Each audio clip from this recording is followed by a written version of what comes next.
আমাকে একজন কমেন্ট করেছে, পারলে তুমি অপরিচিত মানুষের থেকে ভিক্ষা চেয়ে সারাদিন খেয়ে দেখাও, জানি তুমি পারবে না, চ্যালেঞ্জ। চলো ভিক্ষা করে চেয়ে খেয়ে দেখাচ্ছি।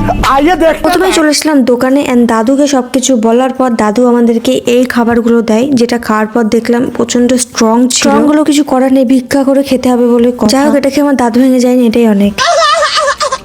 তারপর একটা গাছের কাছে আমি খাবার ছিলাম আর সে আমাকে তার গাছের ডাল থেকে একটা কেক পেড়ে নিতে বললো। दरिंदगी चेहरे से टपकती है, नंबर 1 का कभी। তারপর একটু মাসুম চেহারা করে চলে গেলাম একজনের কাছে খাবার চেতে। আমাকে বিস্কুটটা দিবা, আমি খাবো। দেন সে আমার জালে ফেসে যায়, তারপর বিস্কিটটা দিয়ে দেয় আর আমি ওটা খাওয়ার পর চটে যাই আরেকজনের কাছে। ওখানে গিয়ে আমি ছোটবেলার প্র্যাকটিস করা একটা নাটক তাকে দেখিয়ে দিই।